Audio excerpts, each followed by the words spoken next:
So welcome back to Mount and Blade Warband.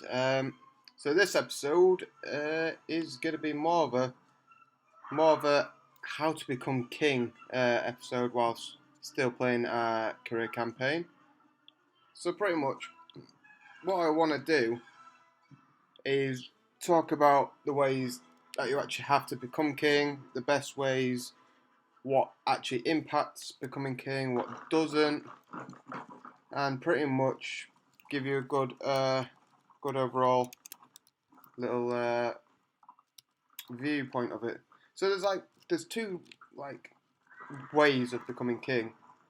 There's a quick way and there's a longer way, but longer way, both ways have kind of their ups and downs depending on your skill level and how quickly you can actually adapt to a situation. So the quick way is pretty much get yourself with a kingdom and pretty much decide that you are going to be loyal to them for a little bit, but you're going to say screw them. So what you need to do on that case is literally get a castle, request that this castle then becomes yours after helping take it or taking it yourself. And if your king decides that he doesn't think you're worthy of that castle, like you may not have earned it, then it will come up with an option to say screw him and pretty much take it yourself. And on that point, you can declare that you're going to start a new kingdom. So there's that way. That way has a lot of problems, especially if you're early on in the game. You are a low-level character. You don't have that many traits. And that actually you're not well known in the world, and your right to rule is actually low. We'll get onto more of that in a little bit though. So the other way is much longer, but you're more prepared for a situation. So the longer way is pretty much you've got the game plan that yes, you're going to be loyal to this whoever kingdom that you swear for a while. You're going to be loyal, but you're going to be clever about the situation. So pretty much what I would do, what I have done in the past is, if I'm going to take castles and I know that I've earned them, and that I know that my right to rule and my renown is high enough for the king to go, yep, he deserves it, I'm going to start taking pockets of castles or the main towns in areas very close to each other. So I own all of a region. And then if the king annoys me, I will renounce my oath to him, and I will declare I'm going for my own kingdom and become king. That is one way, and we'll get into that way in a bit. So yeah, we'll get into that. So factors that really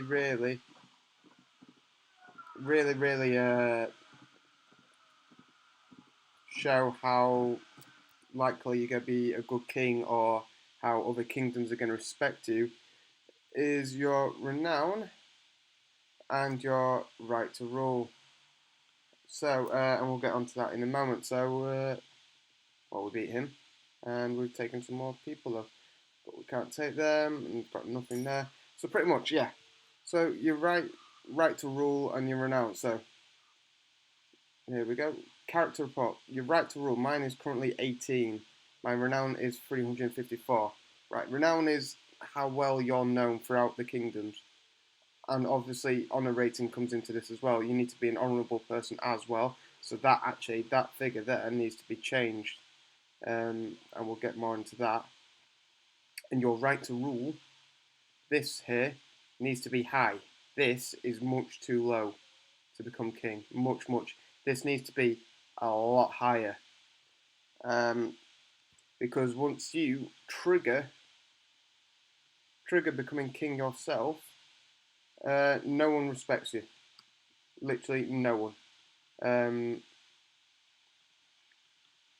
Because they don't accept accept that you should be a king, and that you have no claim to the actual kingdoms and the lands that you have pretty much stolen off them. That is pretty much it. So, like I said, triggering becoming king by if the king says no to you taking a castle, and you say it's hell to that, I'm gonna have it. You can trigger it that way. Although I've seen people say that you can't trigger it by going to the king yourself and saying I'm renouncing, I'm leaving, because apparently then he indicts you for treason and he takes off all the lands. But I've had it where I have, and I've renounced my oath to him. He just hates me straight after that, and I've kept the castle and stuff. So there is that. After consulting King Rabbit.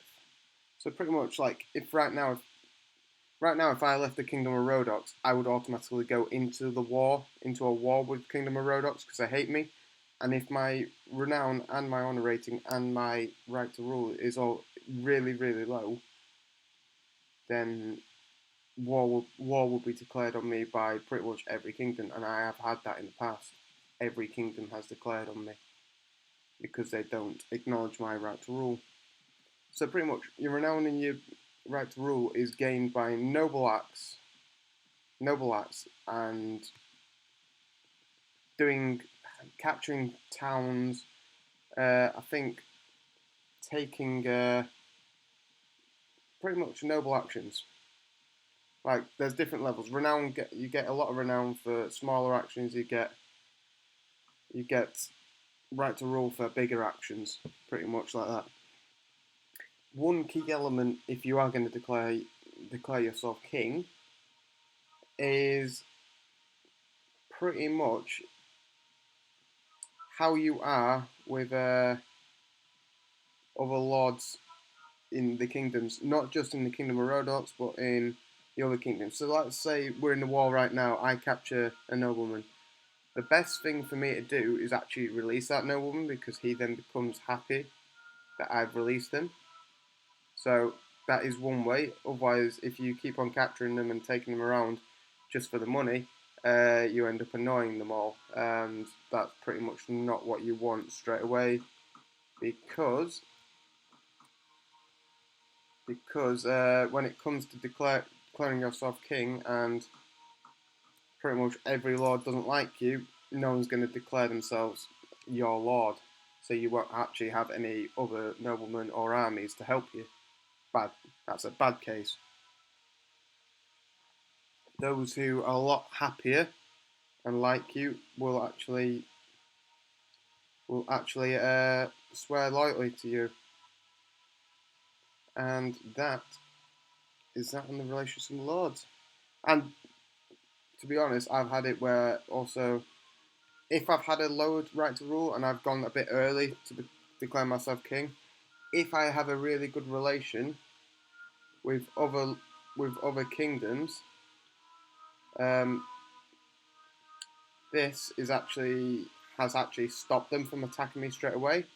Also, like the actual kingdoms are all at war with each other, that also helps, because they don't want to declare war with everyone. But if you've declared yourself king and they've got no one to war with, it's most likely they're going to come after you. You're easy pickings to them, pretty much. And like I said before, castles, ideally you want to kind of plan out that you want to grab an area. So like, if you're clever, like you grab Dirin, you grab this castle, you'd grab Sinusgood Castle, Randy Castle, Tilbert Castle, Canunda Castle, and that would be a really, really good idea. That'd be a great start. But if you have them dotted around, and you've just declared yourself king, and you're dotted around in someone else's kingdom, they're going to pick you off. You can't defend everywhere by yourself, and it doesn't help whatsoever. Another pointer is, how good of an army do you have? Do you have a top class army? Like myself right now, I've got Swarthian man at arms. If I needed to, I could upgrade them to Swadian Knights. Swadian Knights are one of the best cavalries in the game, if not the best heavy cavalry in the game. You know, they don't die. So there's that aspect. Do you have a good enough army that you're carrying around? If not, not a good idea to play yourself. You're just gonna get owned every time. Is the holding garrison in your castles good? Is it top class? Is it got enough missile troops in it? Is there everything you need to be able to hold that castle if you go away and try and take someone else's castle?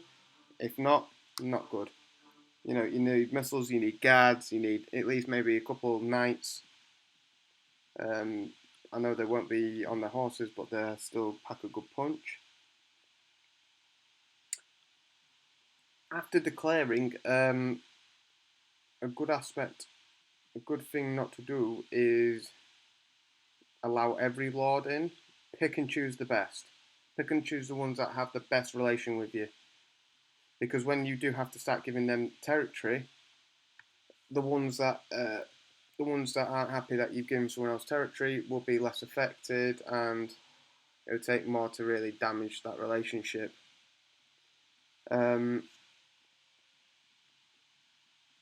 Also, do not knight and lord your followers. So right now, my followers will be Leslie, Alain, Atmena, Jeremus. Do not knight them. I have found in the past these have been snakes in the grass, and they have literally. I've given them like maybe a castle, you know, try to keep them all happy. These guys are the bitchiest people. They hate each other. You know, they come to you in the game and complain about each other. They do that when they're lords as well. They then declare for everyone else and leave you high and dry and taking your castles. So that's not good. Talking about giving away lands. When you become king and you've got a load of lands, so you got the castles, you got villages, you got everything. You need to be careful about what you do, and the best way I've come this early game is just give away the villages, keep the castles, because if a lord wants to defect, they'll take that castle with them. Just like how you become king, they will take that to another kingdom, and that's not a good idea. And we're just trying to. I've been given this quest to follow Count Reland's army, and it's not working out well because there's not much action going on, unfortunately. I'm wanting more action than this. So yeah, giving away castles and towns should be low priorities or towards noblemen who are a lot happier with you and will probably be staying with you and are your strongest allies. They're the ones that you give it to. Those lords that you do have in your service that start becoming very negative, well, that's not good, who start becoming extremely negative towards you,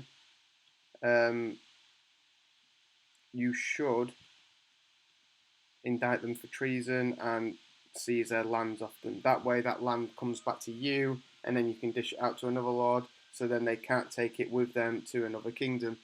That also annoys them even more, but still, it stops the transfer to another kingdom, and that is the best idea. One of the other main key factors is, do you have enough gold to sustain your armies, your lands, and upgrade all your troops? Because if you don't, you're in for a big shock, because when everyone declares war on you, you lose all your businesses that are in their kingdoms until that war is over. You lose all that. They start raiding all your villages, so you don't get any cash from that. And what you do get in the end is a lot low because that village has been looted. So that's one big thing. So you need to, if you have the money, you need to invest your money wisely in towns throughout the kingdoms. You don't put all your luck in one kingdom or your faith, because eventually that kingdom will go to war with you because they want the land that you have, and at that point all them businesses will be cut off. So if the kingdom you've just taken land off and you've become king off, and you've got all your businesses in that kingdom, you've just lost a lot of money, and you're not going to get that money for a long time, because when you first start out as a king, then the first initial war with that kingdom is massive. They are not happy, they want their land back, and you've got to go to war, and you've got to prove that you're a worthy leader, worthy king, and that you actually need to take more land off them to stop the war and regain this money. But until that, you need to be able to have a lot more income coming in, not only from your castles and your villages and businesses. You just need the whole pot of money to sustain your army, pay for stuff, pay for feasts that will actually increase your relations within your kingdom, and anything else that might crop up, like paying for release of a lord of yours, something like that. Either way, you need a lot of money. I'd also recommend, before declaring yourself king, that you have your character skills and your accomplices skills high. So your first aid, I'll show you in a minute.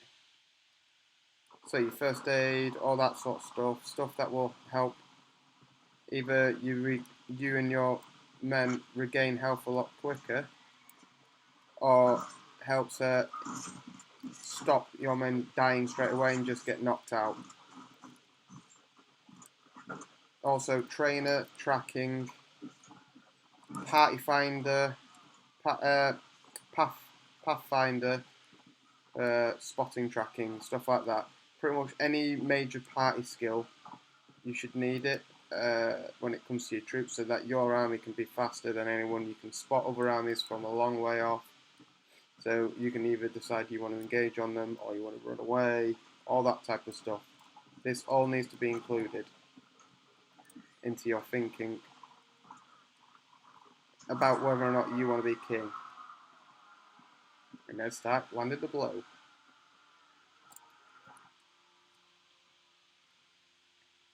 And we've still got no more room for these guys, but that's worth some stuff.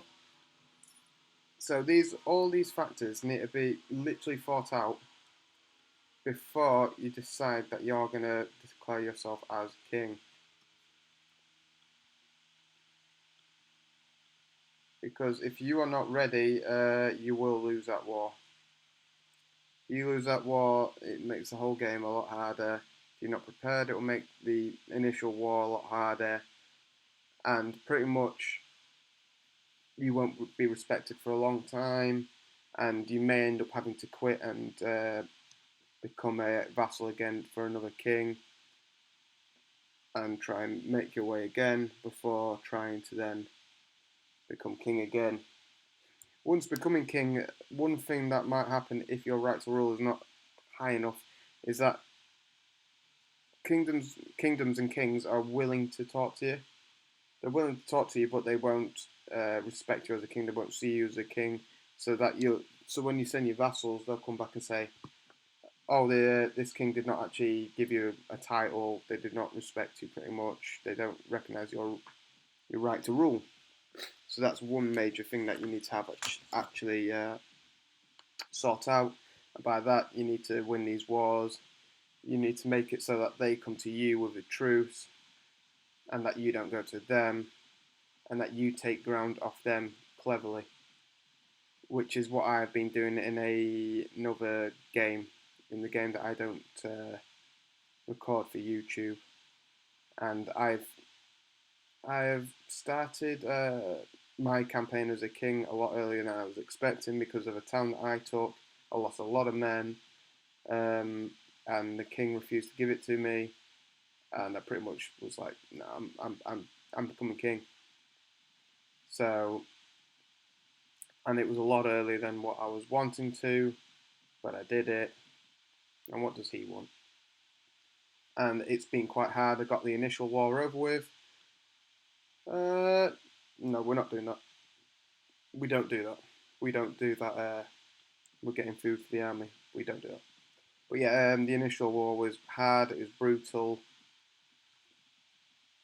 and it took a long time to sort that out. I got it sorted out. I won that war pretty much, and then there was a bit of peace, and then Kingdom of Rhodox declared on me because I was part of the Kingdom of Vhagar before, and I had territory in Vhagar and a bit in some of the Swardian territory, which was actually now surrounded by the Rhodox because Rhodox took it, and we're still not doing that. And pretty much once I sorted out that war, because I took some territory that was nearer to mine, which was out of their depth, they pretty much gave truce. So then I was actually at peace for a while, which gave me a lot of time to sort out relations with my own lords, pick and choose a bit more with my lords, prepare for a feast, and then very not so short afterwards, Kingdom of Vhagar once again declared war on me because they still hate me because I am the one that took land and pretty much everything to go with kind of almost being a traitor. Well, so we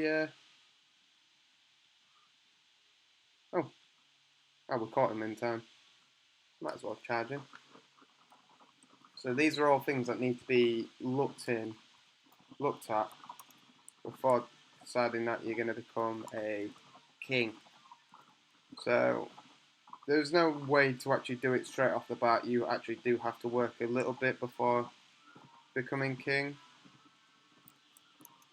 But it's more once you become an actual lord. I'd also get a wife so that she can maybe be your first minister. You need a castle, or at least just take a castle and ask for it and get it rejected. You need money. You need the troops. You need the skills to become a good king and a king that will actually possibly win the game. You know, you can then go off and decide that you can be marshal, or you're going to give it to one of your best buds, someone you want to kiss up to, and you're going to take everyone's land, and you're going to become the pretty much ultimate king. Like in that campaign that I've talked about for the Kingdom of Vhagar, I pretty much wiped out the Kingdom Nords. They no longer existed, and then I've taken away a big chunk of the land off the Kingdom of Vhagar and some other territories that used to belong to the Kingdom of Swardia, because the Kingdom of Swardia was pretty much either, I think they were taken out, wiped out, or they were pushed into the centre of the map and away from the coastline here. So they were actually Kingdom of Swardia owned here. They had all this, like I had a castle here, I had this castle, and then the rest was Rhodox here, and then Vhagar. Originally Vhagar we had, before I declared myself, we had all this territory here, all this, all of this, all this, coming around here, all that. So we had a good chunk from here, all the way around, Dirim, Utsgal, Suno, actually we didn't have Dirim, Suno, Praven, we took all this area of Kingdom of Nords, that was all ours as well. But where we were in Utsgal, aren't we? So that was something that we did, and that's taken a while, and are we laying siege? We are laying siege, so that's not too bad. Do I have the inventory for it? Yes. And the rest of our army has actually turned up, so we will actually save this for the next episode. So thank you very much for watching, and please leave a like and subscribe, and watch out for the rest of the campaign. Thank you for watching.